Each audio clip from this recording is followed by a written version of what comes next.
Hi there. Today I'm talking to Sascha from Stila. Sascha is an amazing makeup artist and she's come on the show today to talk to me and to you about how to use the products in the April box for best results. Sascha, I'm so pleased to see you. Thank you so much for coming on. Thank you so much for having me. It's a pleasure. You're very welcome. Right, so first of all, could you tell us a bit about Stila? Because I'm in awe of this brand, and when I heard that you were happy to work with us, I was kind of like, oh my goodness, Stila's coming on board. Yeah. But I know that quite often people don't know brands, so Yes, could you tell us a little bit about it? for sure. So Stila is a brand that's actually been around since 1994. So it's got a really, really great history, and a lot of people don't know that about Stila. And it was created by a celebrity makeup artist, and she started the brand from her experience from being, a working makeup artist and working on celebrities and red carpet and fashion week, and just realizing that the products then just didn't really give her the results that she wanted, but also she wanted a brand that could transpire really well from like runway to real life, as we say. So a brand that can be loved by makeup artists but also loved by anyone, no matter how much of a makeup novice or experienced artists they are. And so she set out to create this amazing brand that kind of overarches between those two kind of different pillars of makeup. So it's a fantastic brand that's been reigning since 1994, and the ethos of the brand is all about makeup that enhances you, and it's all about celebrating individuals being as authentic as you are. So we love creating, bold looks at Stila, but then we also love things to look natural, skin to look fresh, textures to be nice and fresh. So it's just all about celebrating beauty and not changing the way you look, enhancing and bringing out your best features. Actually, that's the thing I'll say about those liquid eyeshadows. The texture is fantastic. Yes. It's just, and it's called Suede, and you can feel that. It's just beautiful, isn't it? Yeah. One thing, Steve. Oh, sorry. No, go on. You go. One thing Stila's great at is they're always bringing forward first-to-market formulas and innovation. So you'll quite often find that we have been kind of like the trendsetter for new kind of trends, and the liquid eyeshadow is something that Stila started in 2017 with glitter liquid eyeshadows, and then we've moved from glitter to shimmer and then into the suedes as well. We'll come back to glitter. As you know, I've got a thing about glitter. Right, so we've got three fantastic products in the box. Where should we start? Where should we start? Oh, should we start with the lips? Because I know that was one that we were talking about a second ago. Yes. So the liquid lipstick in Bezo. Yes, in Bezo. Beautiful shade. Now, I wanted this because I believe that as you get into midlife, my theory on a day look is low-key eyes, defined low-key eyes, but strong lip. That's what I think we should go for. So that's why I wanted this. I wanted people to try it because quite often as you get older, we all go towards those nudes that we've all got in our makeup wardrobe. And the nudes are lovely because they don't offend anyone, but they don't challenge you either. They don't. They're very safe. Yeah. So what's your view on Bezo? Bezo is one of my favorite shades from our collection, and it's actually one of our best-selling reds because it's that real true kind of like pillar box red, and it sits right in the middle of being like a blue base red, which is that pinky undertone red, and also like an orangey red. So it can suit whether you're cool toned with your skin or warmer, and it's a really, really enriching shade, and it takes a lot of confidence to wear a red lip. Not everyone likes bold red lips, but I think once you can get used to it, it really sets off your makeup, and you can keep everything else pared back and just rock the red lip. Yeah, I think it is a case of getting used to it, and I think a lot of us as we get older, we get scared of trying it, and I don't know why we seem to think people are going to look at us and think, oh, what's that about? But it actually looks fantastic, and it looks really confident. It looks beautiful. How do you think this looks with silver hair? Amazing. I think it works really, really well with silver hair. If you just think how nicely, if you were to see gold and silver side by side on a palette or anywhere, they would really complement each other. I agree. I do agree. Okay, so I've used this, and it's a liquid lipstick, and it's not like normal lipstick. So give us the full official tutorial on how to use it. I muck it up quickly. So this is liquid lipstick. Goes on liquid and then dries to a matte finish. And then the matte finish is designed to stay all day, as it is in the title. And so you get up to 12 hours wear. And the great thing about this liquid lipstick is that you can put it on and you can go out for a few hours and you can be confident that your lipstick will still be there and still be in place, even if you don't carry it with you to top up. But it is enriched with avocado oil and vitamin E. So you are going to get that hydration and that nourishment underneath. And it's great because it doesn't transfer. You can have your lunch and it still be there underneath. And it just really, I think when you're wearing a red, for me, I think matte is best, and especially a matte that stays put, because I believe red lipstick needs to be crisp and fresh. And you're not looking like half a sandwich. Exactly. Whereas if you're wearing a pink or a gloss or a nude, you can kind of get away with it being, a little bit rough around the edges, and you can just pop it on, without even looking. Whereas a red, you can put this on, it locks in, it doesn't bleed, you don't need a lip liner, and then you can know that it's not going anywhere. Right, so you would say no lip liner. Would you put any base? Yeah. Would you, because sometimes you can lip line underneath things. No, so I don't personally feel you need to use a lip liner with this. If you're someone that loves a lip liner, or you have a red lip liner that you are obsessed with, of course, but it does not need a liner. So I personally would say just avoid it. What I like to do with it as well is pop a little bit. What you can do if you really like your lips to feel hydrated is, get a lip balm and just pop it on your lips first, and then let that sink in, or even tissue off the excess. Okay, now when I use this, the first time I used it, I got too much on the brush and it was like I'd eaten jam. Yeah, I have to say, how do you avoid that? So what you have on the wand when you take it out of the tube is probably more than what you need. Yeah, so I would always suggest you either just scrape it back into the tube, which you obviously don't waste any, or if you have a lip liner lip brush that you love using, you can obviously apply it with a lip brush. But then what I do, so I scrape off the excess. I'm going to pop this on so you guys. And actually quite a lot came off. Yeah. So you basically, because the formula dries and it kind of constricts as it dries, because obviously the moisture is locking in, if you've got more product than you need on the lip, it will feel tighter and a bit more uncomfortable. The less product you have, the better it's going to feel. And there isn't a change in the density of the lipstick. The color is exactly the same, so you actually don't need more. You're not going to gain anything from putting too much on, because it's really dense. The pigments are really strong, so whether you do a really thin layer or 5 layers, the color is going to be the same.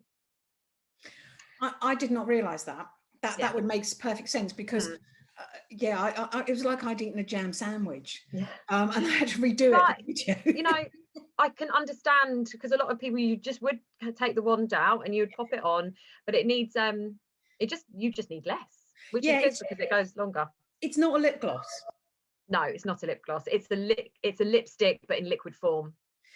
And it dries matte, which we've discussed. And I agree. I think it is better matte, because you're absolutely right. If you have a cup of coffee when you're out, there's nothing worse than having a really dense red outer lip, and that not so dense in a bit where you've obviously drunk.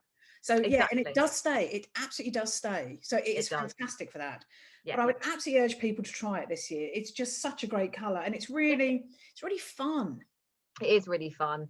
And I think wearing a bold lip is something, like we said earlier, that you do get used to. So it's easy to walk around and think everyone's looking at you going, oh God, look at that bright red lip, but they're not. And I think if you feel comfortable wearing it, then you'll forget that you've got it on. And the nice thing about this lipstick is that it is weightless. So once it's on, you do forget that you've got it on. And then that's the main thing, is that makeup should feel invisible, really. Right. So how do you make sure, because with strong colors, you've got to make sure you get that outline correct. Give us some tips on that. So what I'll do is I'll show you how I apply it. So I take that really kind of like tapered end there, so the very tip, and then what I'll do is I kind of line the lips with the lipstick first. So kind of use that. You've done this before, haven't you? A few times. So use that kind of thin tapered tip. Yeah. So like that. Yeah, that looks good.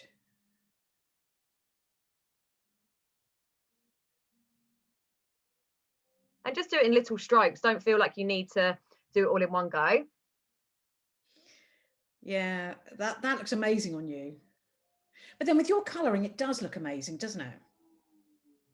Well, I think this colour looks great on blondes as well. Yeah, do you know what?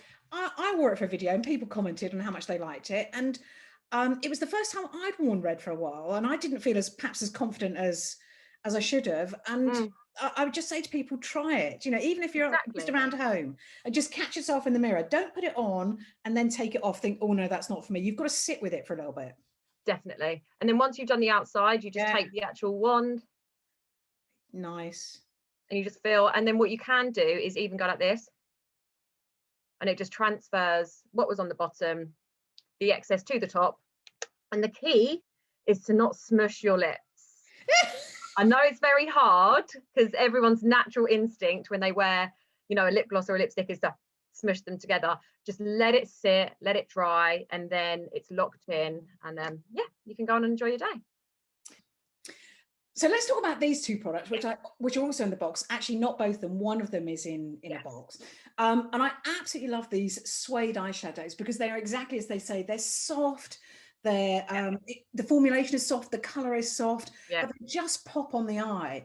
And my suggestion is that if we're going for the strong lip, then we tone down the eye, and we have this as a wash of color over the eyelid and you know, up to the brow. So it's all one color. We haven't done any of this, you know, blending. And it just brings the eye forward and lifts it and just makes it look gorgeous and soft and pretty. How would you use these? Exactly how you've just mentioned. I'll literally just sweep it across the eyelid, and yeah, you know, just sweep it across the eyelid. You can either blend it through with the brush or your fingertip. It's so easy to use, and it's there to just be that nice wash of color and easy and fresh. And the tagline for this product is actually velvety matte but never flat. So you get the benefit of it being, you know, a nice matte shadow, which is great for every day, but it's not dull. It's got that tiny bit of luster in there, which is just going to bring forward the look and make your eyes pop. Yeah, it's just the formulation as well. It's just so soft and beautiful. Yeah, it is amazing. Okay, now let's discuss this, because I've been told that after 40, you shouldn't really be wearing glitter eyeshadow. What do you think about that? Which is why, I mean, you shouldn't be wearing powders. You should be wearing liquid eyeshadows, because they don't sit in the lines quite as much either. I mean, I agree with the liquid and cream texture statement, but I prefer that for a wider age group anyway, because I think cream textures are so soft, they're so forgiving, and it actually more mimics the look of our skin's natural appearance, whereas sometimes I find powder, it looks artificial. You can see that you're wearing something, whereas if you've got like a cream or a liquid on, or even like a putty, sometimes it's like, oh, is it a product? Is it, you know, is it just her skin glowing? You know, and I think that's really nice, and that's what you want your makeup to do. But I don't agree with the complete removal of shimmer or glitter once you get past a certain age. I think as long as you've got the right texture and it's applied in the right way, you should go forth and wear glitter and shimmer, because I think it's really uplifting, especially, you know, when you're doing something nice and you're getting dressed up. It's having a hint of glitter somewhere or a little bit of shimmer is all you need just to dress your makeup. It's like popping on a piece of jewelry. I think it just kind of adds that little sparkle and shimmer. Okay, so we've also got this, which is Lionfish. Yes. And I love this pencil. Now, my big thing is, once we've done the wash of color, we then do that lash line. Yeah. And either half a lash line or a full lash line, depending on how we're feeling. Yeah. Nothing underneath. I see quite a lot of women over 40 with this massive black line underneath. And I think it's because they want to pull the eye forward. Yeah. But I don't think you need it. No, sometimes it can actually even draw the eyes in, depending on how harsh it is. I think depending on how long your lashes are and how bold your lashes are underneath, you can almost, if you want to, do a tiny line underneath, but you'd really want to blend that through and have it as more of a definition rather than looking like the product. But I'm agreement with you. I think sometimes it's nicer to leave it on top and let the top do the talking. Have your mascara, and then that's really going to open the eyes up. Yeah, I think that as well. But talk me through this product, because this is not just a pencil. This is not just any pencil, is it? Not just any pencil. This is a Stila pencil. It's a Stila pencil. So it's called Smudge Stick for a very, very good reason, and the fact that it's very smudgy and blendable. So, you know, it's got a tip that you don't need to sharpen, but it propels up, but it doesn't repel back down. So that's one thing to note. And the reason being is it's a very soft pencil that starts to dry when it comes into contact with the air. So if it was retractable, it'd probably dry out a lot quicker. So that's why we've kept it like this. And I'll just pop it on my hand and show you. So you need hardly any pressure, which I love, and you get a really gorgeous line. And then what you can do with this is you can go in, and I love using my fingertips with this, and you can buff it and smudge it and make it soft. And then after about a minute to a minute and a half, that's going to lock in, and it's going to be completely waterproof. So if you have sensitive eyes, if your eyes water through the day, if you have oily eyelids, you can trust that the eyeliner is going to stay put. There's a couple of things I really love about this. I love a smudged look on the eye. I think it's so much, you know, on that line, because my lines are never straight. So they're never going to look immaculate. And I think that's too hard a look for me as I get older. Yeah. Second thing is, I love the fact it's got a tiny bit, you can't see it on the camera, a tiny bit of metallic in it as well. Yes. It's gorgeous, and that just lifts. Yeah, it does just lift. Yeah. And 3, there is no question before now, I've done stuff on my lash line and then found later in the day that it's actually up here. I know, yeah. Because I've looked up and it's transferred to my brow bone. And that makes me look silly. Yes, it does. It makes everybody look silly. I've had the exact same issue before with previous products. And you don't want that. You want to be able to put your eyeliner on. I mean, you might be doing your makeup in a rush. You might be, you know, 5 minutes, you're out the door. And then, you know, look in the mirror an hour later and realize you've got it halfway down your face or up your face. So this is a product you can really trust in. You know, it says it's waterproof and it's smudge proof. Yeah, and I love the fact that it works so well with these colors, because you know, it works with any skin tone, because it's that lovely soft brown. I didn't really want a hard black for women, and also, you know, TOYLers, they've got black pencils. They don't need another black pencil. They want something soft that's going to just lift and give that lovely, you know, you said it, fresh. I want it to look fresh in spring. Exactly, and I'm a big advocate of a brown liner. I think black liner has its place for sure. I love a black liquid eyeliner. I've got one on now. But when it comes to a pencil, I mean, I even love a brown liquid eyeliner, to be honest, but I think brown, a lot of people, they forget about brown and how lovely brown is, and it can give definition, but it just takes that harsh edge off. And it's a great color to bring forward your eye color as well. So whether you've got brown eyes or blue eyes or green eyes, a brown eyeliner, especially with this one with that little gold fleck, is really going to enhance your eye color. Yeah, I absolutely love it. Yeah. Thank you so much for coming on and telling us all about these products. Will you come back and make sure we wrap them up? 100%. Thank you so much for having me. Brilliant. Thank you, Sascha. I really appreciate you coming in and telling us all about the Stila products. And I can't wait to get the response from the TOYLers, see what they think of them. Yes, fabulous. Thank you so much for having me.